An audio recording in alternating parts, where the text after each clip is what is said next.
Guys, I welcome you again in this another Java tutorial video. In this video we will talk about variables in Java. So for those who don't know me or new here, guys, I'm Ujjwal Singh and I make Java tutorial just like this. So if you're into those stuff, then please consider subscribing. So now guys, I hope you all are doing great and ready to learn. So let's kick this video. But first, let's go ahead and look at the agenda for this video. So here we have the agenda for the video, guys. In this video, first of all, we will discuss why do we need variable.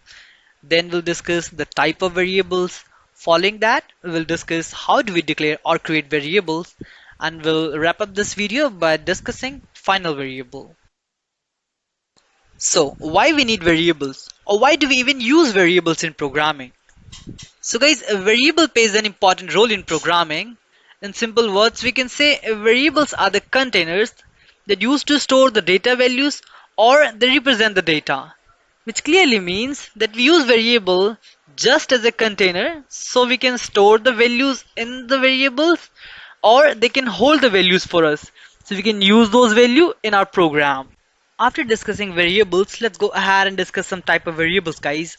In Java, we have few type of variables, and the number one is int. It is also known as integer, and it just stores the whole number, the number without decimal, the numbers such as 1, 2, 3, 4, 5, 6, or the same number in negative or with minus sign.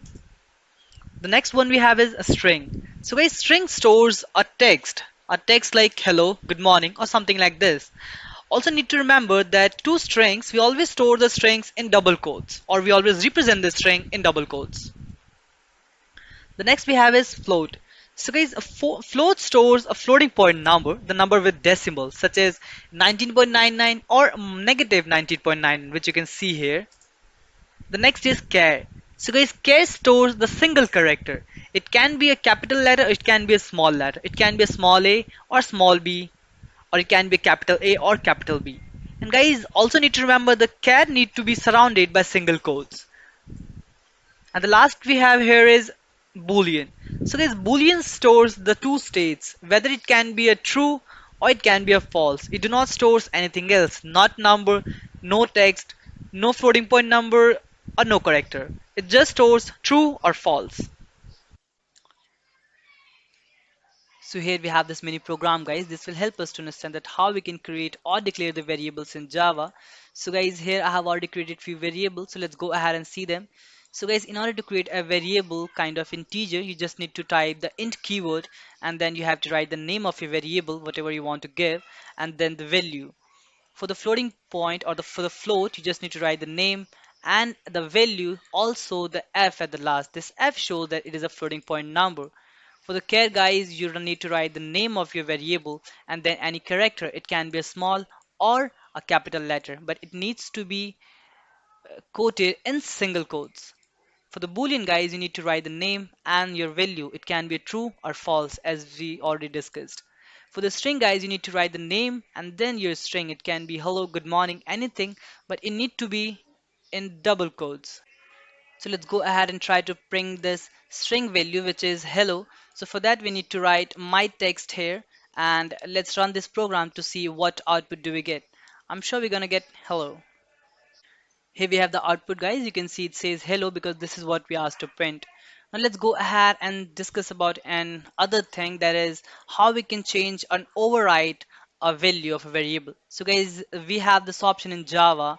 For doing that, like assume that you want to change the value for this, like my num has 10, assume that you want to place 20 instead of 10. So just go ahead and write my num equals to 20 and ask it to print my num. So let's go ahead and run the program to see if we still get 10 or we get 20 because we have changed. So here we have the result, guys. You can see it's 20, and because this is what we have done, we replaced the 10 from 20. We put 20 in the place of 10. So this is how, guys, you can override.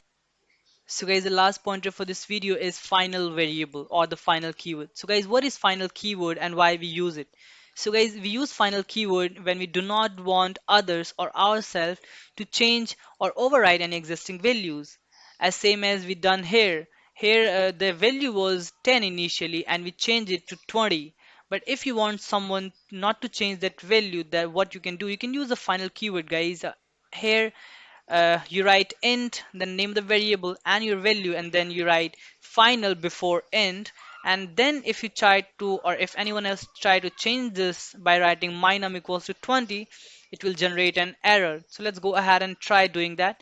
Let's see if we get 20 as we get earlier, or we're gonna get the error here. So it's running, it might take few seconds. It's building here. Let's wait for this. Come on. Yes, guys, you can see here we got the output that says error, that says cannot assign a value to final variable my num. Yes, because it is a final variable and it is not allowing my num to assign a new variable because 10 is already there and there's final. So this is how the final keyword works. That's all for this vid, guys.